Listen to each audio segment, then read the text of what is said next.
Kia ora. Welcome to Neat and Not by the Sea. My name is Catherine. This is our Floss Tube Extra. I'm going to be talking about the things that I bought in India. I'm over the jet lag, I think.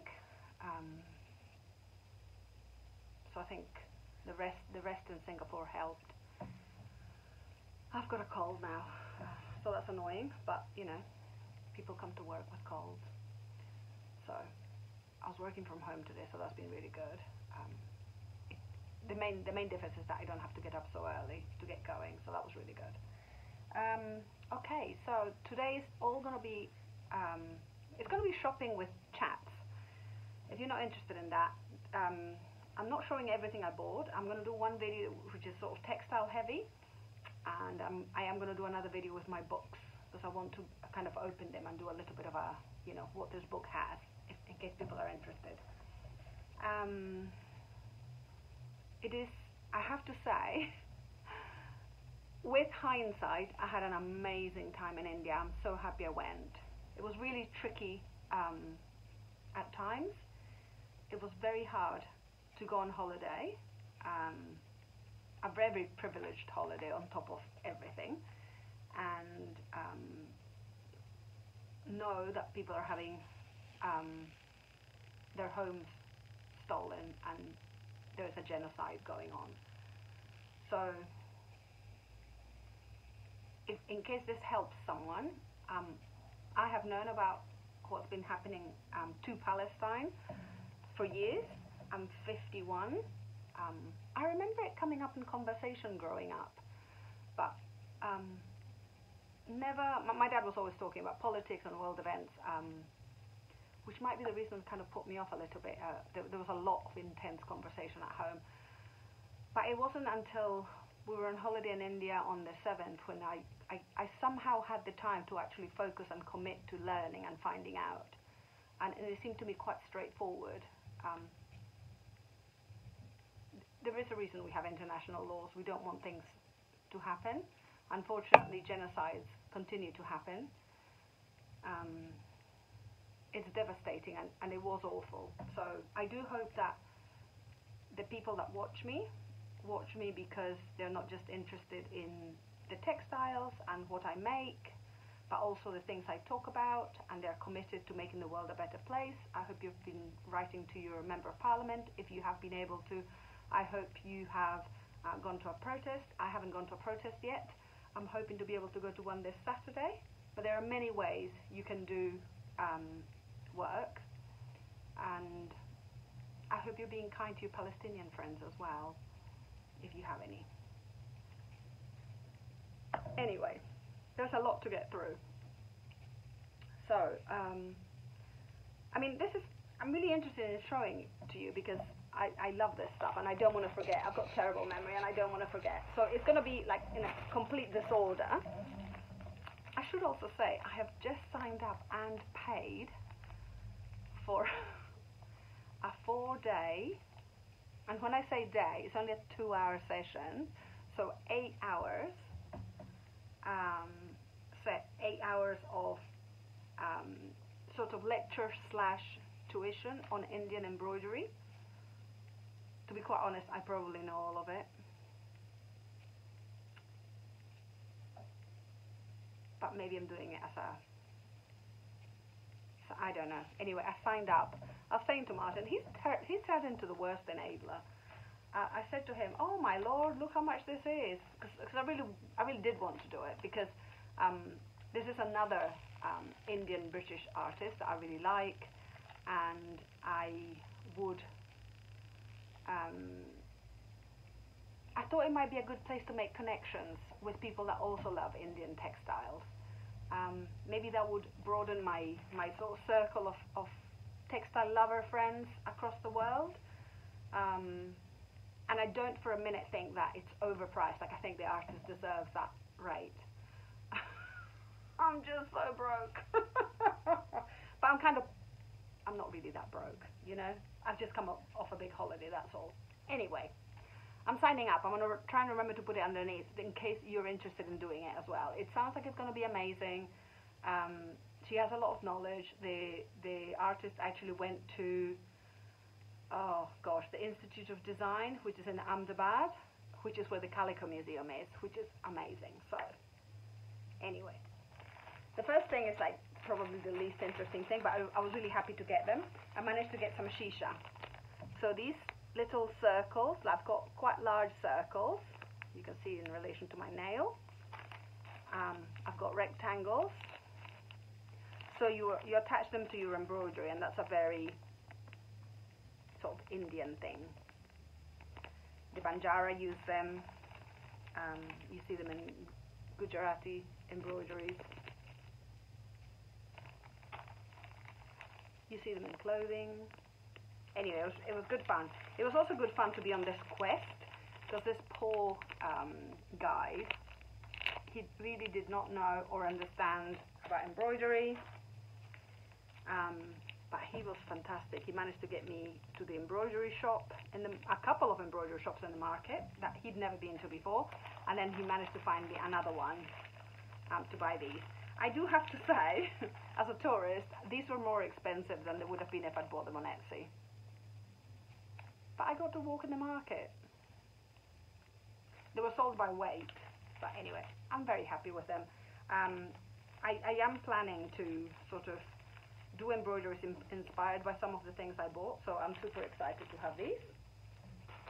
So that's them.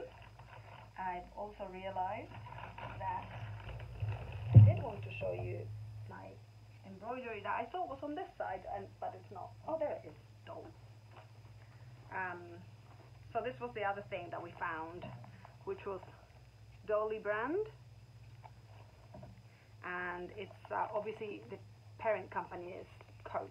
It must have been bought out by Coats, and I'm very happy to have these threads, made in India, great colors. So this was another. It's funny how you can spend, I don't know, gosh, I'm sure it wasn't even $10, and like the level of happiness that comes from that is so much greater than you would expect. So anyway, very happy with this, and I'm embroidering on my this is my khadi cotton kurta. I've already started embroidering on this, so if you saw my videos, you will have seen them. So this was a bit of therapy whilst I was there, Free Palestine. I thought the next thing, I do like text on textiles, so I think the next thing I will do is From the River to the Sea, Palestine Will Be Free. I think that will be a good thing. But yeah, it's going to be a mishmash. Sometimes I try and get elegant and sort of think about, you know, balance, and nah, it's gonna be a mishmash. I went to see a very dear friend of mine on Saturday. That's why I couldn't go to the march. A bad thing happened in her life, and I wasn't here, and it was really sad because I am her crying friend. So this is a very stoical friend that I have. She doesn't believe in crying, but you know, she's suffered a loss, and she was like, I can't stop crying, and you're not even in the country. That's what she said to me. So as soon as I was over the jet lag, I was like, we'll meet on Saturday. We'll have a full day together. I'll be there for you. But she's an artist, and she's just so clever, and she just understands. And I realized that she's known me for about 20 years now. So it was just amazing. We were talking about the knots that I've started to make, and how I've started to knot on the back as well. And I always use like 800 words to explain something, but she said, you're resisting is what you're doing, Catherine.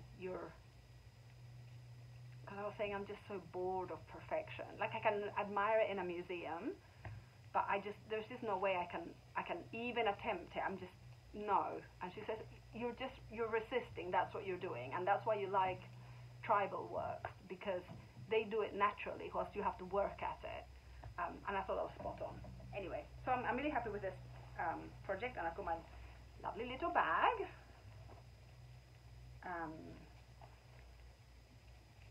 So yay. Okay, I'm gonna kind of work my way. We went to Gandhi's ashram, and where was Gandhi's ashram? What city? Ahmedabad. Ahmedabad. So we went to Ahmedabad, and that was his ashram. So I bought a hanky, and I was thinking that Martin wasn't allowed the hanky, but I actually think that it might be nice for him to use the hanky, and then once it's lived its life as a hanky, then I will embroider on it. But I need to find a way, because they've made it very much like a commercial hanky, so I have to make sure that it doesn't get confused, and you know, the humans of this house thinks it's a commercial hanky, and then they throw it in the compost at the end of its life. So I have to think about it. So Khadi cotton is hand spun and hand woven, and it was pretty amazing to see people hand spinning in the ashram. It was great. So that's that. Then I've got a cotton dupatta that I bought. I want to say in Jodhpur. Although it could have been Ahmedabad. Darling, where did I buy the dupatta? What is a dupatta? The tie and dye. Tie and dye. Where we went to the Muslim quarter. Jodhpur. Right, so that wasn't Jodhpur. This whole video is going to be like, darling, where did we go? He's got way better memory for places than me. So this pattern is called mustard seeds, because they're like tiny little details. And I mean, I love mustard and yellow. So I'm not going to be wearing it as a dupatta because I don't have the elegance that people in India and Pakistan have, and it does kind of get in my way. But isn't this gorgeous? How beautiful! So it's just a cotton, and it's quite a see-through sort of openish weave. I do like, but now that I've said that, I do like this. So maybe, I don't know. Anyway, I bought it because it's very strange being in India, because in most places that they take you, there is this kind of unspoken thing that you will purchase as a payment for having been. Like, I mean, the guy spent about an hour showing us everything, so of course we were going to make a gesture. We did give a gratuity, I don't know if you say a tip, but we did leave a payment for having shown us, but I also wanted to buy something. It would be so much more straightforward if they just told us what was required. I've done it the wrong way around. Anyway, I'll fold it after. Like when we were in that massive palace, and if you wanted to do the turban demonstration, it was 100 rupees. Like, I can work with that. It was very clear. But in any case, I was really happy to have it as an example of their work.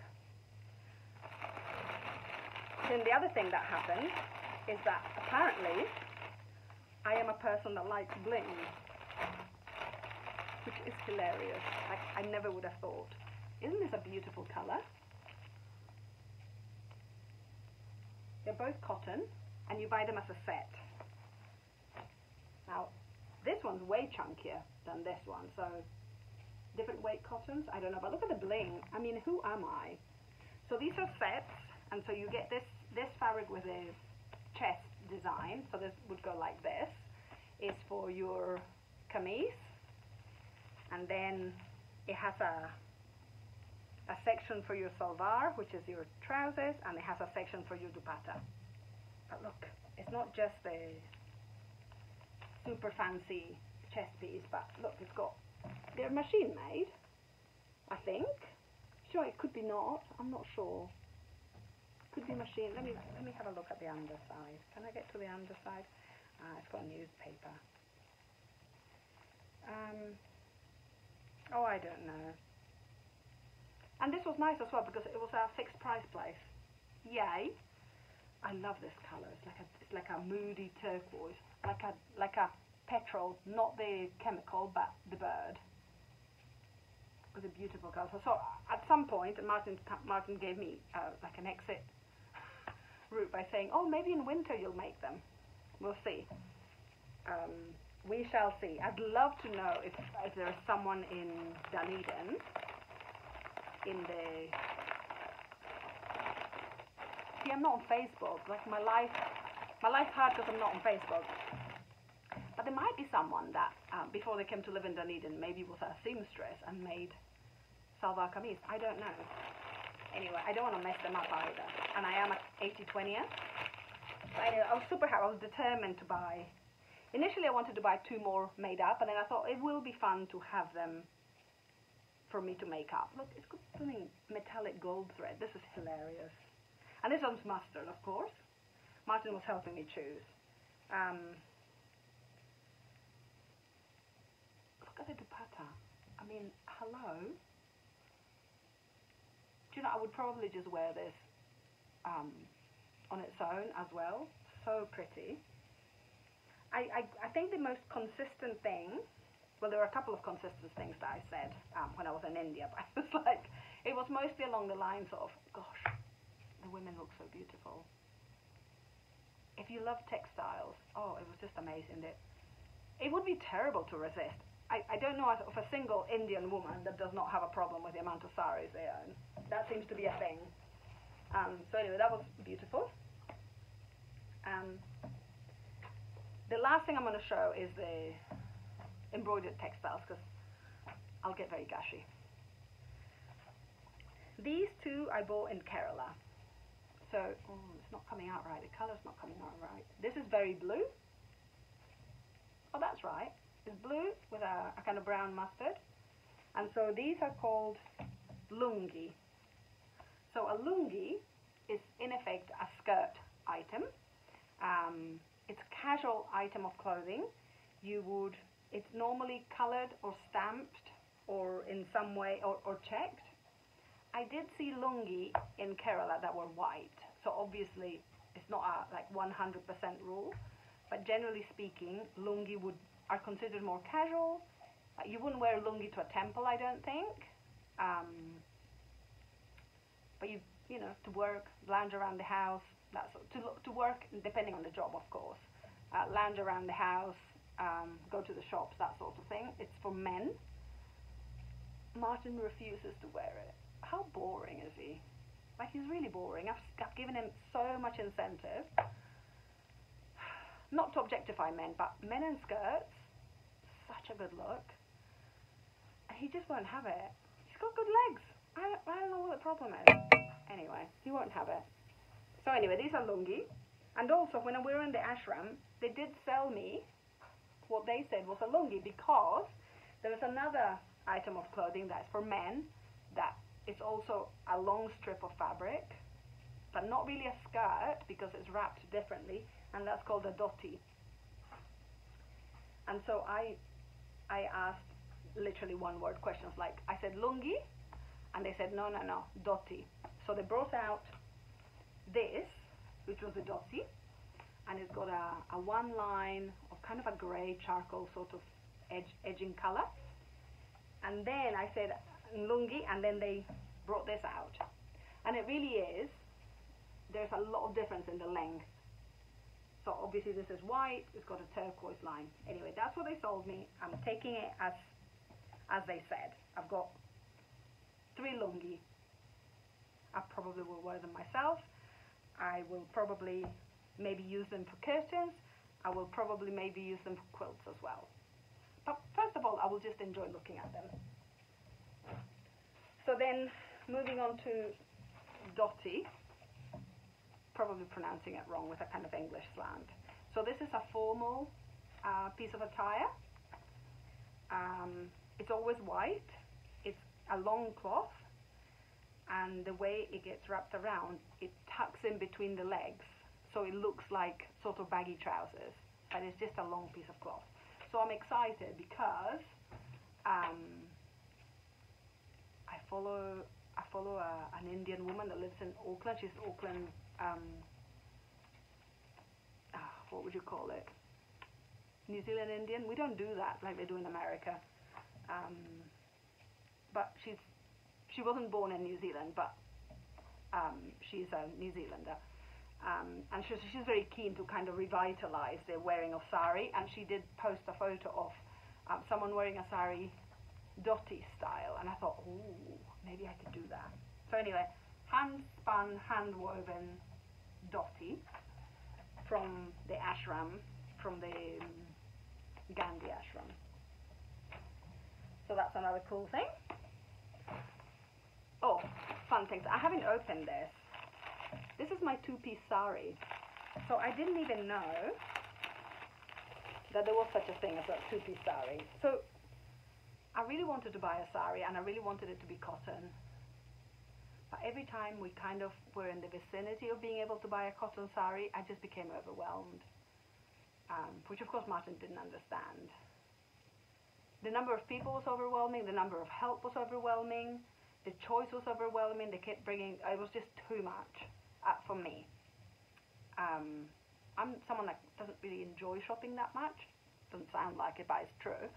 And I kind of need quiet to be able to do my shopping. So if I'd been able to just look at things myself, or if we'd been able to find a shop, like the one where I bought this, we actually just went to one shop and I bought them. So if I'd been able to find a shop like that, where I'd bought the Salvar Kameez sets, maybe that would have worked. It just felt like too much. Anyway, when we were in Kerala, so Kerala's in the south of in India, very hot, very humid, not unlike a place where I grew up until I was about 10.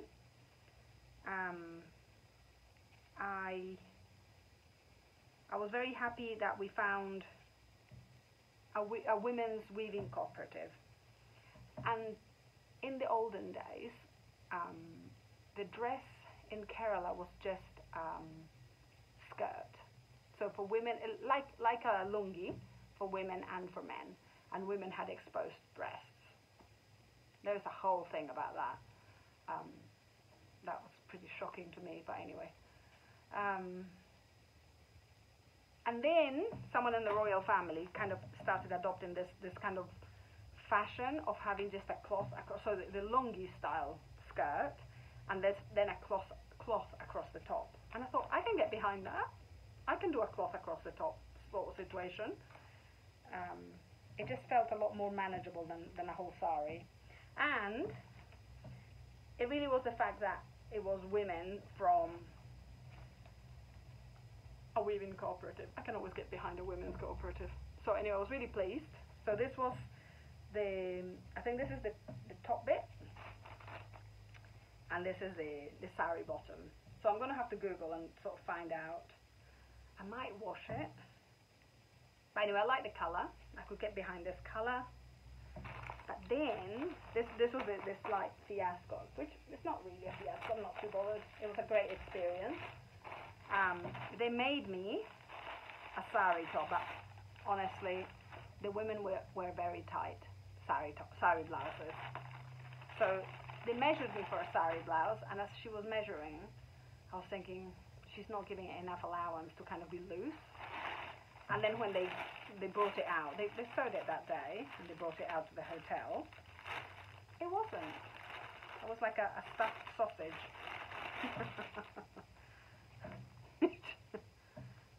Which is fine. What I liked, also it goes like this. So this goes to the front. But look at these seam allowances. This is a seam allowance from here to here. I can totally let it out. So I'm happy about that. I'm going to let it out. I'm going to let the sleeve out as well, because seam allowance. So I'm not at all upset. And it was just such a lovely experience. In fact, she's sewn 3 lines. I could just take one out, try it on, take the second one out, try it on. This is great. The other thing that I found really interesting, which for those that sew, I don't sew often enough. So this was the hook. So they fastened them with a hook and eye. Can you see it? So there's the hook, the little hook. And I was looking for the eye. Couldn't find the eye. That's because they don't do an eye. They just sew a V you're not going to be able to see it. You can just about make out that there's a little V of stitches there, and that's where you slide your hook. There you go. Ta-da! Anyway, they also made it too short for me. Like, I'm not into... Gosh, when I was 18, I got so excited because bra tops appeared. I'd never... Growing up in Peru, it hadn't occurred to me that people could wear a bra top out. I mean, you do for the beach. And I was very into. I bought one. Shocked my sister. But since I've been about, I don't know, 22, like, no, I'm not into that sort of thing. I'm a modest dresser, really. So anyway, I'm excited about this. Now that I've shown you, I have to do something about it. So that's my, and look, always a sucker for a little handmade sari bag.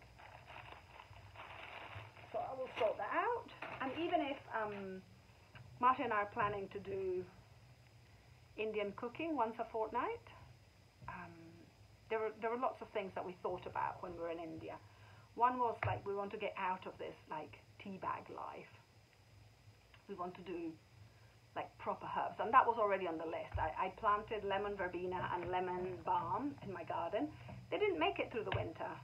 I planted it too late in the season.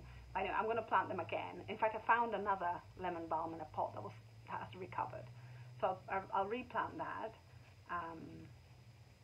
But it was just all these tea flavors that are just really exotic to me. Like can I ever be bothered? Like bergamot. Who buys bergamot to have in their house? Like, amazing. Like, I loved it.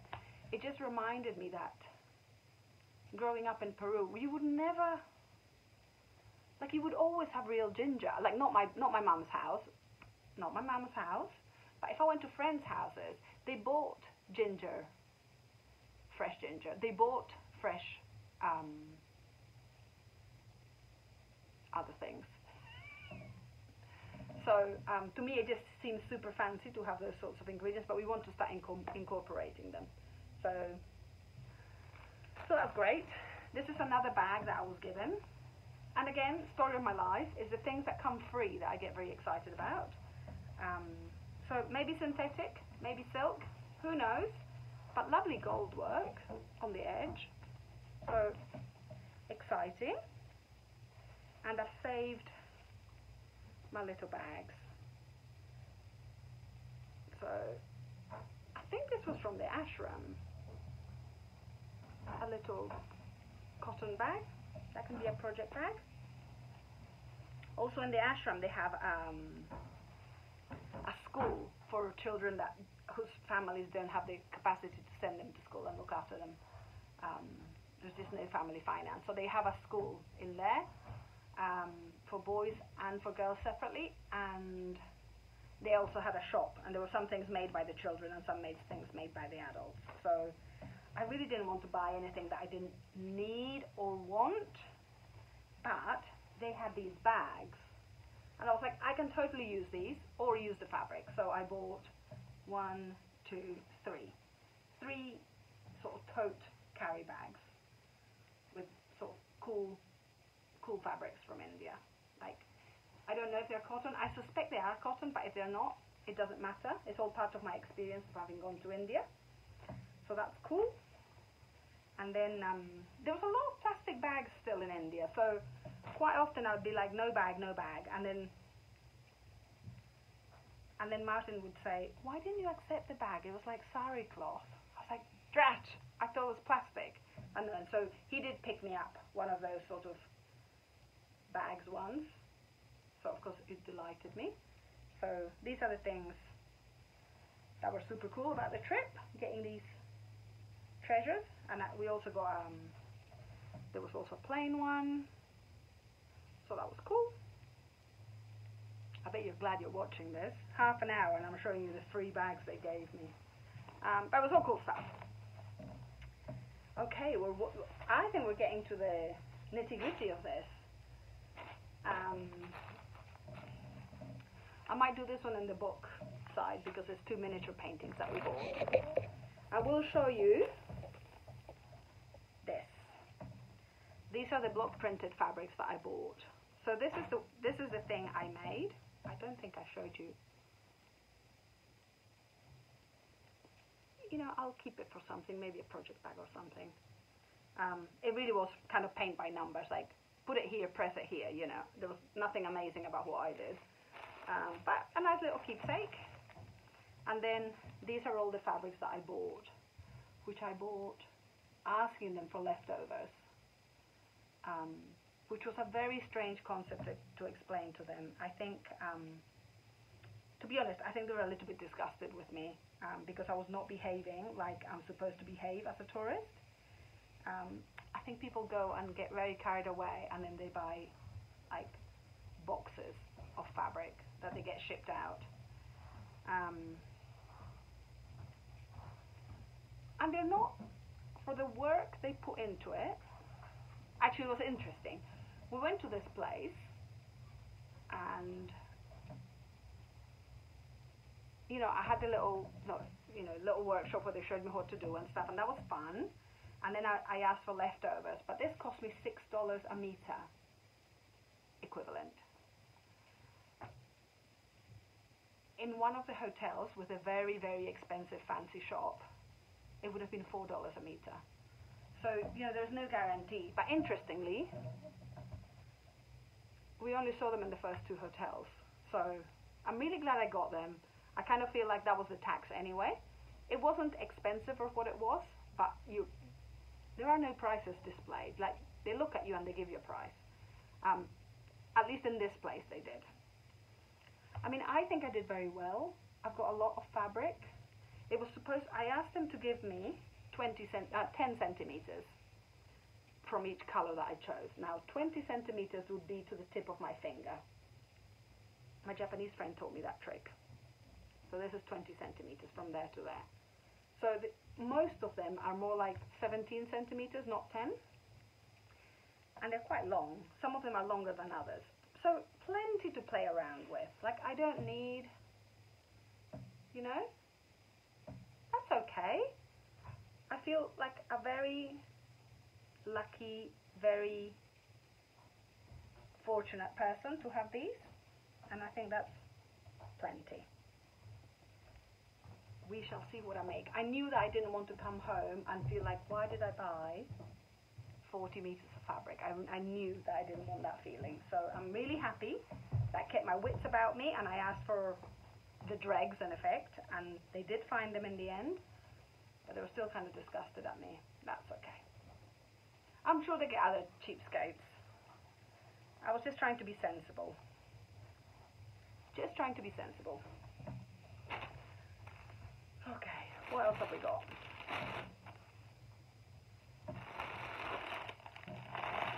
I'm going to have to go very carefully through my photos to remember where I bought things, because I want to label things carefully. But I've already shown them I took them to work the other day.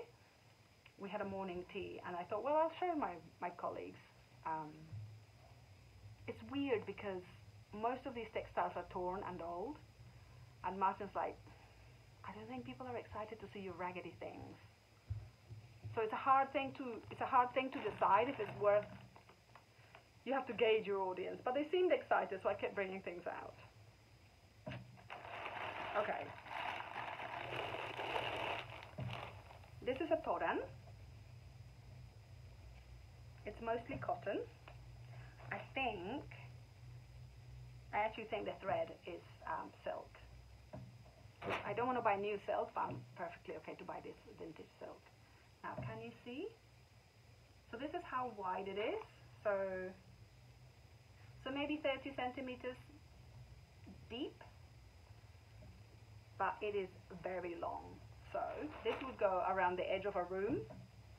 And so let's kind of measure, let's say like 1 meter, 2 meters, 3 meters,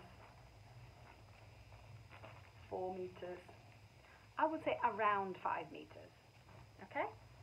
So I'll just show you some details. Some of the stitching has vanished now. So I think what would happen, what I've established so far, is that the women, and I think they were always women, would stitch the inner part, and then when they wanted it bound, they would take it to a local tailor, and they would do a mostly not amazing job of binding it. It always seems to have been a rush job. So I think this is silk thread. Oh, see, I think the white is cotton, but these, well, this for sure is silk. I think these are silk. It's got shisha. Those are the little mirrors.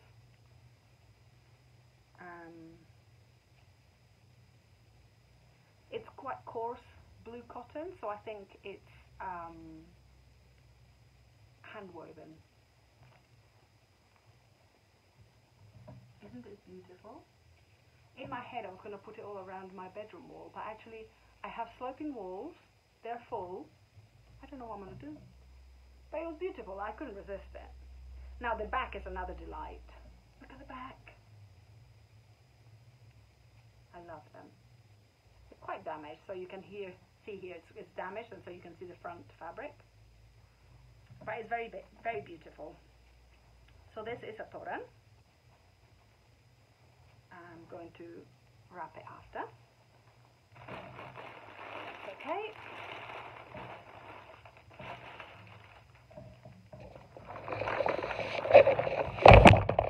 At this point you might want to pause and get yourself a cup of tea.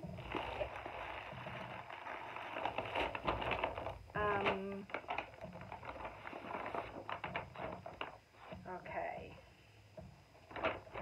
Let's see. Oh, so these I bought in Ranthambore, from a women. So it was called a tribal women's cooperative. So one of the things I learned in India is that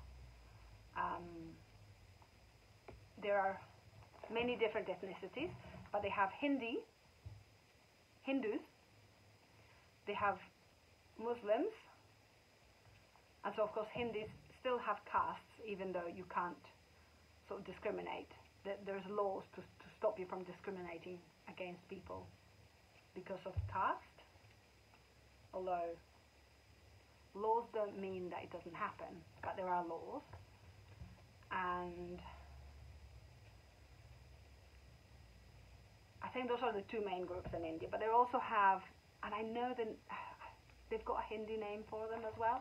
They have tribal peoples, and they have this name that means tribal peoples in general. So then you would find out, and you would know, like, this group is called this and this group is called that. But that's what they had. So this was a tribal women's cooperative, and so they made loads of projects and things. But I was really interested in antique stuff or vintage stuff, so I had a lovely little moment there where I chose some stuff. It was awkward. I didn't find the haggling sort of fun, but I'll show you. I bought a few toran there, and I'll just highlight some of the reasons why I bought certain things. So the thing that drew me to this one was in the binding. It was done by hand, and I loved that nobody was trying to hide the stitches, and it just looked like beads, like little pearls just there. So I love that. Look at that. Beautiful. I love that it still had a nail where it was stuck to the wall. And they have the flowers, like these little tassels they have in the Kawandi quilt that the city people make. So I love that. There's a lot of that in Indian making, these little flowers or whatever they're called when it's part of a toran. My artist friend kept noticing things I hadn't, because I haven't really had a chance to look at them really carefully. But I also love the fact that, you know, they drew the design and they were like, we'll do our own thing, thank you very much. I thought that was pretty neat. And then the backs. I always like the backs. I really enjoy that. I'm in two minds as to whether I wash them or not. If I wash them, I might lose that pencil line. I'm not sure. But they are grubby. So that was one. Then this one, oh my goodness, look at the mirror work. So pretty. The binding is done by machine. But I just fell in love with the burgundy thread and the mirror work. So gorgeous. And there was often this sort of checkered effect as well. And I just loved that nothing was perfect. Like these little triangles with a sort of cross thing there, it wasn't exactly the same as that. So they didn't have a template. And if they did have a template, they weren't bothered. That's really what I'm drawn to. You can really see the hand. And that's what makes my heart sing. And then these flags, these bottom bits, they all had, it was really funny because they all had what I think is actually block printed fabric, which for us, for me, would be the precious fabric, but they've actually put this sort of, maybe it's silk, maybe it's polyester, sort of factory printed color design. So that's interesting, isn't it? Maybe what you have is less interesting to you than what you covered that other people seem to have. So, you know, someone got this from something, maybe it was a piece of clothing, and they thought, oh, this is fancy, and that's what they've put up there. So for those that aren't aware, toran are hung on the doors, the entrance to the house. I don't know if you would do it into internal doors. I don't think so. I think it's unless you had a room, like a special room for praying or something like that, because this is like I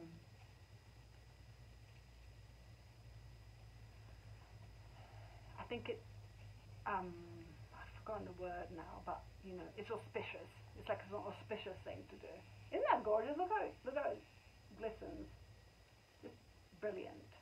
Grubby. It has been used. But you know, got a wee hole. But I loved it. You had to have your wits about you when you were choosing textiles. I would go very quickly, and like, you know, they kept bringing things out. So once I established that I wanted vintage, you know, they kept coming out with more. And so I had a maybe pile and I had a no pile. And then at some point I had to say to them, like, stop, don't bring any more, please. And then I grabbed my maybe pile, and from there I whistled it down. And from there I moved to a different place where I could see them a bit higher, like I think it was like a sofa or a table sometimes. And then I would kind of choose them, kind of trying to tot it up in my head. And then Martin would come in and try and do some haggling for me. And then we would both fail and go, oh, well, you know, it's worth it to you. That's how it went. I bought this pocket. It's a little, it's a double pocket. It's got this here. And that there. And I love the little pom-pom. So this is some sort of, I think it's some sort of woolly something. It's got some shisha again.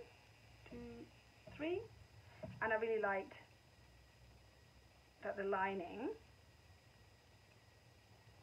like this top pocket has a dividing section, and it's just a cotton, just a plain cotton fabric. You can see the background fabric, but then the lining of this is again different. So those are kind of fun details to notice. They also have what it appears to be chain stitch, but it's actually hook work. It's not with a needle, it's with a hook.